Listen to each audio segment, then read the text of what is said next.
Anime ini dimulai dengan seorang pecundang, sangat gemuk, dengan jiwa yang lembut di dalam tubuhnya tetapi menderita di luar.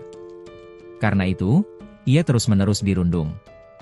Bahkan setelah dipindahkan ke dunia lain, ia tetap menjadi pecundang yang menyedihkan.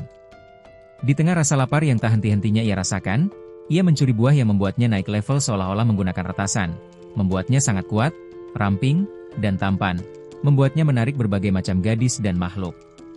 Semuanya berawal dari protagonis kita, Seiichi, yang diintimidasi oleh teman-teman sekelasnya di sekolah. Tiba-tiba, sebuah suara yang mengaku sebagai Tuhan menyapa seluruh kelas seperti seorang guru, menyuruh semua orang untuk membentuk kelompok dan tetap bersama karena mereka semua akan dipindahkan ke dunia lain untuk menjadi pahlawan. Tuhan memberi setiap siswa keterampilan yang berbeda dan kemampuan untuk membaca status orang lain. Ketika status Seiichi diperiksa oleh teman sekelasnya, semua orang mulai menertawakannya karena ia memiliki statistik yang sama dengan seekor semut. Hal ini menyebabkan semua orang, yang sebelumnya tidak menyukainya, mencegahnya bergabung dengan kelompok mereka.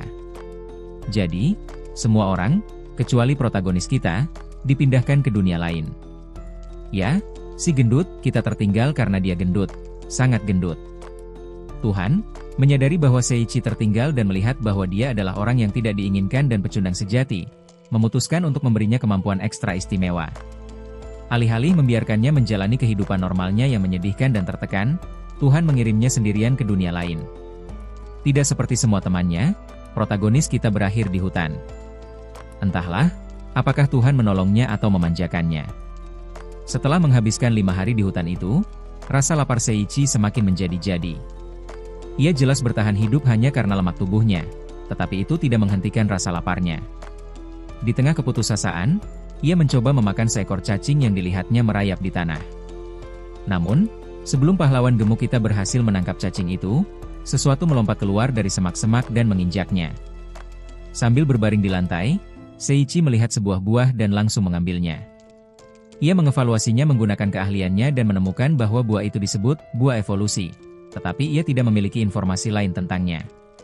Karena lapar, ia segera memakan buah itu, yang rasanya sangat tidak enak. Mengingat namanya, ia pikir buah itu akan membuatnya kuat atau semacamnya. Setelah makan, ia mendengar suara yang memintanya untuk mengaktifkan buah itu. Karena ketakutan, ia meminta buah itu diaktifkan, tetapi tidak terjadi apa-apa. Maka ia pun bangun dan mencari makanan lagi. Lebih jauh ke depan, ia bertemu sekelompok monyet. Ketika ia memeriksa statistiknya, ia menemukan bahwa monyet-monyet ini berada di level 120, dengan IQ lebih tinggi daripada miliknya, benar-benar monyet dengan IQ tinggi.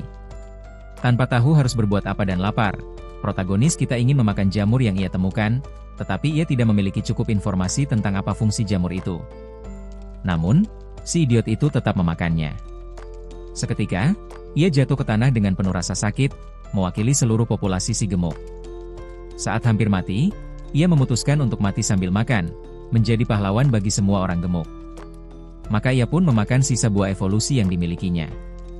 Seketika, ia merasa lebih baik. Ia memperoleh kekebalan terhadap racun, dan klasifikasinya meningkat. Namun, sebelum ia sempat merayakan kenaikan levelnya, ia diserang oleh monyet pintar. Ia berhasil melukainya, tetapi karena luka yang dideritanya, ia langsung meminum salah satu ramuan pemulihan yang ia curi, mungkin dari persediaan dewa. Setelah itu, Seiichi bangkit dan mencoba menantang monyet itu. Namun, karena monyet itu terlalu kuat, protagonis kita sekali lagi dikalahkan.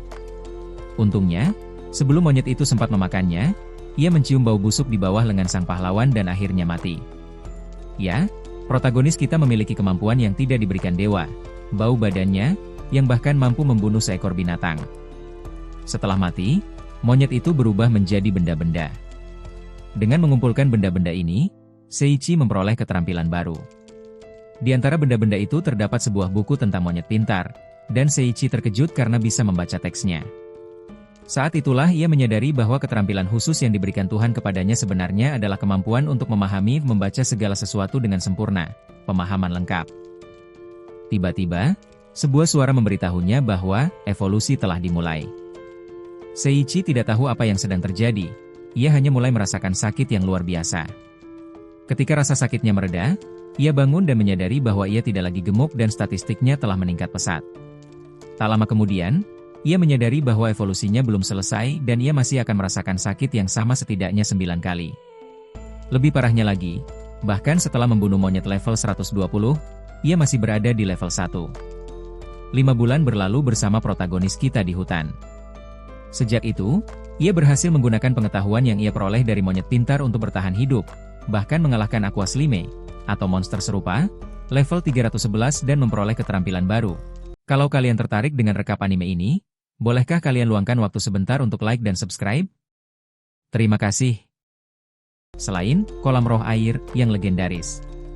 Rupanya, untuk setiap monster yang ia kalahkan, ia memenangkan sebuah buku berisi pengetahuan tentang monster tersebut. Dengan melihat buku monster itu, ia menemukan tempat tersembunyi di peta, yang membuatnya ingat pernah melihat hal yang sama di buku monyet pintar. Maka ia memutuskan untuk memeriksanya. Saat itu juga, ia langsung mengalami evolusi lain. Setelah evolusi terakhir selesai, ia bertanya-tanya apa yang akan terjadi setelahnya. Saat ia berbaring memikirkan evolusi terakhirnya, ia segera menyadari bahwa ia dikelilingi oleh lebih banyak monyet pintar. Sebelum ia sempat bereaksi, seekor gorila merah besar yang jelek muncul, dan lihat, ia memiliki bunga merah muda di kepalanya, sangat imut. Gorila itu ingin protagonis kita bertarung. Meskipun ia menjadi lebih kuat, protagonis kita tetaplah seorang pengecut yang penakut, jadi ia bertanya kepada gorila itu apakah ia bisa menolak pertarungan. Namun gorila itu menjawab bahwa ia boleh ikut bertarung dan monyet pintar lainnya tidak akan ikut campur.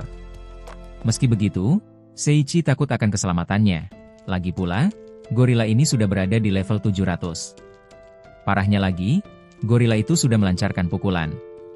Tokoh utama kita berhasil melarikan diri, tetapi ia kewalahan oleh kekuatan pukulan itu. Seiichi juga memperhatikan bahwa gorila itu sedang menatapnya dengan penuh kasih sayang. Rupanya, gorila ini sangat menyukai orang yang kuat. Saat itulah tokoh utama kita menyadari bahwa sebenarnya, gorila ini adalah betina. Menyadari telah memenangkan hati seekor gorila, Seiichi merasa marah. Menanggapi semua cinta ini, ia melancarkan serangan tajam, yang berhasil dihindari gorila itu dengan mudah, dan gorila itu menendangnya dengan keras. Sayangnya, Seiichi tidak menghindar dari pukulan ini dan terlempar ke hutan. Gorila itu sangat terkesan dengan fakta bahwa tinjunya yang cepat tidak membunuh manusia ini, sehingga ia ingin melangkah lebih jauh, setelah menemukan tipe yang tepat yang ia sukai. Namun, Seiichi menegaskan bahwa ia tidak tertarik menjalin hubungan asmara dengan gorila tersebut. Meskipun demikian, gorila itu tetap memperkenalkan dirinya sebagai Saria, berusaha bersikap baik dan malu-malu. Tokoh utama kita bertanya mengapa gorila yang buruk rupa itu bernama gadis cantik. Yang didengar Saria hanyalah bahwa ia sangat cantik. Masih marah dengan semua yang terjadi, Seiichi menggunakan skill Invisibility yang ia miliki untuk menyerangnya. Tetapi ia menggunakan air pulse dan menimpanya seperti bom. Seiichi melarikan diri, berharap gorila itu akan bunuh diri dengan melakukannya. Tetapi ia bangkit dan mengungkapkan kegembiraannya karena Seiichi berhasil lolos dari serangannya. Seiichi kemudian menggunakan Water Spirit S Barrel, atau sihir, untuk memperbesar sihir airnya. Mengangkat tangannya ke atas kepala, ia menggunakan jurus bernama Fall Disaster, yang akan melepaskan banyak air ke arah lawannya. Namun, karena ia lebih bodoh daripada monyet, ia tidak mengarahkan airnya ke Saria dan malah terkena serangannya sendiri. Dalam keadaan basah kuyup, ia mencoba menutupi kebodohannya dengan bersikap tenang dan mengatakan bahwa Saria sangat pandai bertarung. Namun, Saria langsung mengatakan bahwa ia tidak ada hubungannya dengan apa yang terjadi. Lagi pula, ia adalah seekor gorila dengan kecerdasan tinggi, dan protagonis kita merasa malu karena seekor gorila menarik perhatiannya atas kebodohannya. Lebih parahnya lagi, gorila itu tidak memberinya waktu untuk pulih. Ia menggunakan Flash Fist-nya untuk menendangnya. Nyawa pria tua gemuk itu melayang di depan matanya.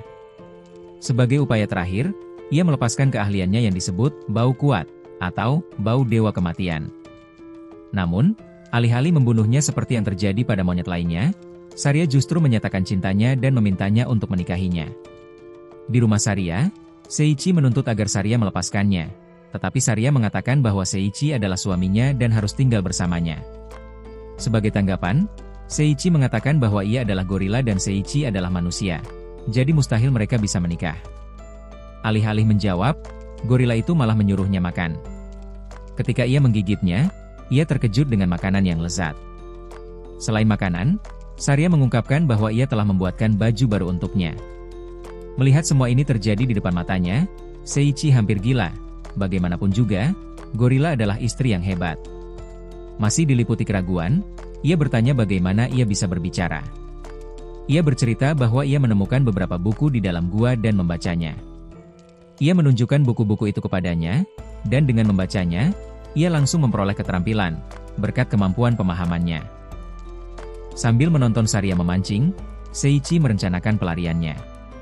Namun, sebelum ia sempat pergi jauh, ia bertemu seekor laba-laba raksasa dan berteriak seperti gadis kecil yang sedang dalam bahaya.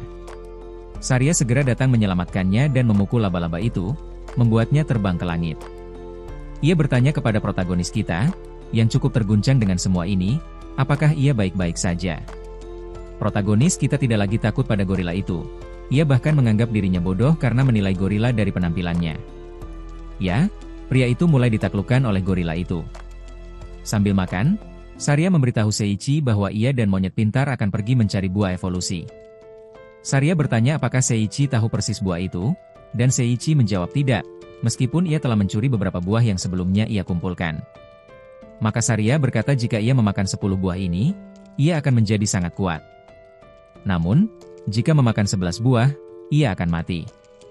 Saria juga menyebutkan bahwa ia sendiri telah memakan 10 buah dan seseorang telah mencuri satu-satunya buah yang ia simpan untuk diberikan kepada calon suaminya. Seiichi ketakutan ketika Saria mengatakan akan membunuh pencuri yang mencurinya, sehingga ia langsung memohon ampun dan mengakui bahwa ia telah mencurinya.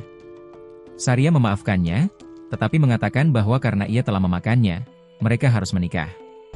Mendengar ini, Seiichi menunjukkan ekspresi penolakan. Saria bertanya apakah ia membencinya, dan ia menjawab tidak. Setelah mengatakan itu, ia muncul dengan mengenakan pakaian pengantin dan mulai memohon agar Seiichi menikahinya. Setelah itu, Saria pergi berburu, dan Seiichi memanfaatkan kesempatan itu untuk melarikan diri. Sementara itu, di lokasi lain, teman-teman sekelas Seiichi sedang berlatih. Pada dasarnya, setelah tiba di dunia ini, semua orang yang tidak ingin membentuk kelompok dengan Seiichi ditugaskan untuk mengalahkan Raja Iblis, dan sejak saat itu, mereka hanya bekerja untuk itu. Kembali di hutan, Seiichi melarikan diri dari Saria. Ketika Saria tahu Seiichi telah menghilang, ia mulai mencarinya. Tokoh utama kita tiba di sebuah gua dengan aura yang mengintimidasi, tetapi ia berlari masuk ketika mendengar jeritan Saria yang mencarinya. Di dalam gua, ia membuka pintu dan menemukan sebuah ruangan di mana ia melihat kerangka dengan cahaya merah keluar dari matanya, duduk di singgasana.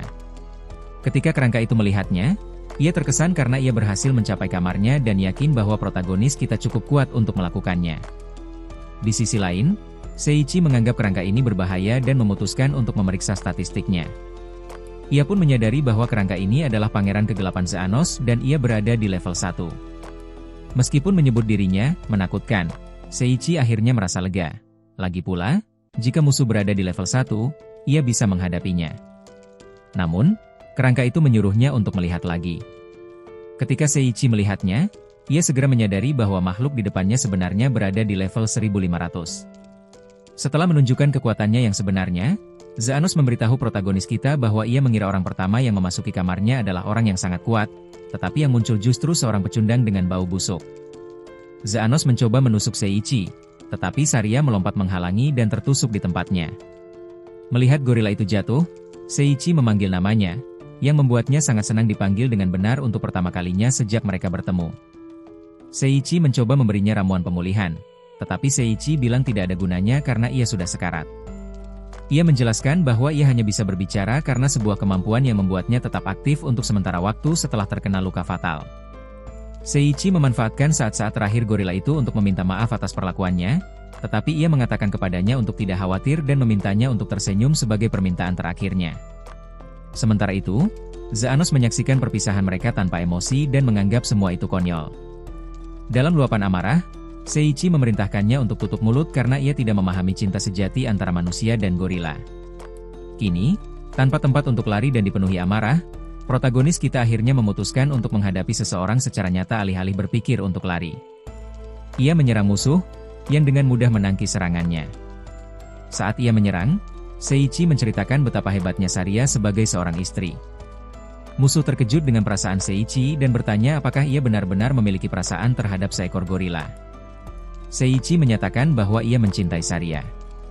Kali ini, dengan menggunakan otaknya, Seiichi melancarkan serangan airnya dan mengarahkan aliran air ke tengkorak itu. Xanos menggunakan jurus lubang hitam untuk menangkap air tersebut. Ia menyuruh Seiichi untuk menyerah. Lagi pula, orang lemah seperti dirinya tidak akan pernah bisa mengalahkannya. Namun, Seiichi menolak, mengklaim bahwa ia belum menerima perasaan Saria dengan benar sebelumnya. Terdorong oleh rasa cinta yang besar terhadap Saria dan menggunakan kemampuannya untuk bergerak secara instan, flash step, ia berhasil mengejutkan musuhnya dan menusuknya. Xanos menerima kekalahannya dan berterima kasih kepada Seiichi karena telah menunjukkan cinta sejati kepadanya. Sebelum menghilang, Seiichi melihat seorang wanita muda muncul dan memeluk Xanos. Saat mereka berpelukan, Xanos mengatakan kepadanya bahwa ia akan melindunginya kali ini. Setelah mereka menghilang, Seiichi teringat Saria dan berlari menghampirinya. Saria pun mulai menghilang, tetapi ia menciumnya tepat sebelum menghilang. Sebuah cahaya terang muncul di tempat Saria berada. Di hadapannya berdiri seorang gadis cantik berambut merah dengan sekuntum bunga merah muda di rambutnya. Seiichi terkejut dengan semua ini, dan untuk memperbaiki suasana hatinya, gadis itu bangkit dan berlari memeluknya, yang menyebabkan mimisan. Ketika Seiichi menyadari bahwa gadis itu adalah Saria, ia sangat terkejut. Setelah semua peristiwa ini, protagonis kita membaca kisah Xanos dari buku yang dijatuhkan, dan menemukan bahwa musuh yang baru saja dikalahkannya adalah seorang bangsawan 1500 tahun yang lalu. Ia dikhianati oleh istri dan kaisarnya. Satu-satunya orang yang mendukungnya adalah pelayannya, yang sangat mencintainya, tetapi ia mati mengorbankan dirinya untuk menyelamatkannya. Setelah kematian pelayannya, ia menjadi monster pendendam dan menghabiskan hari-harinya sendirian di dalam gua. Tersentuh oleh kisah mereka, Seiichi memberitahu Saria bahwa ia senang telah berhasil mempertemukan kembali keduanya. Setelah semua sensasi ini, evolusi terakhir Seiichi pun dimulai. Ketika evolusi terakhir berakhir, ia menjadi semakin tampan, meskipun ia masih menganggap dirinya jelek dibandingkan dengan tipe-tipe tampan. Setelah semua ini, protagonis kita memberitahu Saria bahwa ia ingin meninggalkan hutan, dan Saria pun setuju untuk pergi kemanapun bersamanya. Pada saat itu, seekor domba kecil muncul dan memperkenalkan dirinya sebagai administrator ruang bawah tanah, Hitsujisai. Ia mengaku datang karena merekalah yang pertama kali membersihkan ruang bawah tanah tersebut. Seiichi mengatakan ia agak terlambat, jadi ia mengakui keterlambatannya karena ia menikmati penderitaan Seiichi saat ia menjalani evolusi terakhirnya. Kemudian, ia memberi Seiichi hadiah atas penyelesaian Dungeon, yaitu beberapa buah evolusi untuk dibudidayakan dan satu set perjalanan 10 hari. Ia juga memberi Saria sebuah gaun dan Seiichi sebuah helm, untuk menyembunyikan identitas statistiknya, sebelum memindahkan mereka keluar dari hutan agar mereka memiliki semua yang dibutuhkan untuk memulai perjalanan. Seiichi memberitahu Saria bahwa mereka harus pergi ke kota terdekat dan mendaftar di guild petualang. Dalam perjalanan, mereka menemukan Slime level 88. Seiichi mengalahkan monster ini dengan sangat mudah, menyadari bahwa ia telah menjadi orang yang sangat kuat. Di antara barang-barang yang dijatuhkan monster kecil ini adalah sepasang sepatu bot dan beberapa kartu keterampilan yang memungkinkannya naik level. Kali ini, seiring levelnya naik, Seiichi tidak terlalu senang karena ia merasa dirinya telah menjadi monster dan tidak ingin secara tidak sengaja membunuh seseorang dengan satu pukulan. Saat itu juga, ia melepas helmnya, dan benda itu berubah menjadi tudung kerudung. Hitsujisai, atau pesan sistem, menjelaskan mengapa helm itu berubah. Pada dasarnya, benda yang dimaksudkan untuk menyembunyikan wajah berevolusi menjadi mantel yang akan menyembunyikan kekuatan aslinya dari orang lain. Di pintu masuk kota pertama, Telbert, Seiichi berbohong dengan mengatakan bahwa mereka kehilangan kartu identitas. Penjaga meminta mereka menyentuh permata kebenaran untuk menentukan status kriminal mereka. Benda itu memungkinkan mereka memasuki kota. Begitu mereka menyentuhnya, penjaga memperingatkan mereka untuk berhati-hati terhadap guild. Ia kemudian memperkenalkan diri sebagai Claude dan meminta mereka untuk mencarinya jika membutuhkan bantuan. Bahkan setelah Claude memperingatkannya, Seiichi tetap pergi ke guild, mengira pria itu mungkin melebih-lebihkan.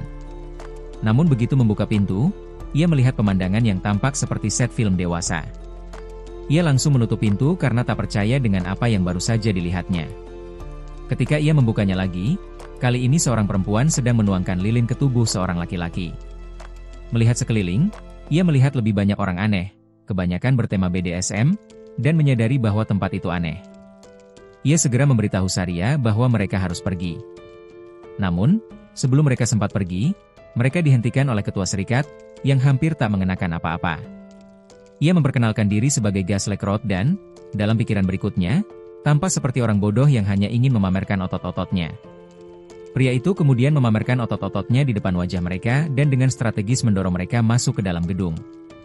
Di dalam, mereka menarik perhatian seorang perempuan berambut pirang yang langsung berganti pakaian, dari pakaian perbudakan menjadi seragam, dan memperkenalkan diri sebagai Riz, resepsionis. Ia memberitahu Riz bahwa guild sedang mengumpulkan informasi dari semua orang dan jika mereka mendaftar, mereka akan memiliki akses ke informasi tersebut. Melihat semua suasana nyaman ini, Saria berkata bahwa suasana itu mengingatkannya pada rumahnya, alam liar, dan memberitahu Seiichi bahwa bergabung dengan guild itu adalah ide yang bagus. Begitu mereka selesai mendaftar, 3 pria berjas kulit masuk dan mengajak Seiichi ikut. Mereka membawanya ke belakang gedung. Ketika tokoh utama kita melepas jubahnya, mereka terkesan dengan kecantikan Seiichi. Saat itu, tokoh utama kita terkejut. Ia pikir ia akan melawan mereka, tetapi mereka mulai menanggalkan pakaian mereka di depannya. Semua ini hanyalah pesta penyambutan bagi mereka.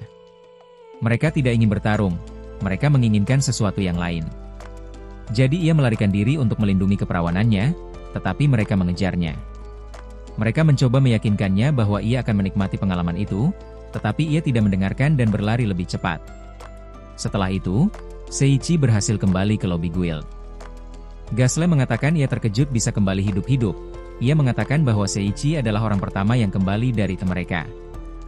Lebih parahnya lagi, sebelum mereka bisa sepenuhnya masuk ke dalam guild, mereka harus menjalani beberapa tes. Gasly menjelaskan bahwa mereka membutuhkan setidaknya seseorang dengan rang B untuk bisa mengawasi keduanya. Maka mereka memperkenalkan Artoria Graham, seorang petualang yang sangat kuat tetapi bernasib buruk.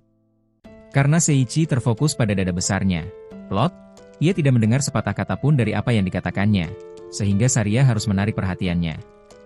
Artoria tidak puas dengan gagasan mengawasi mereka.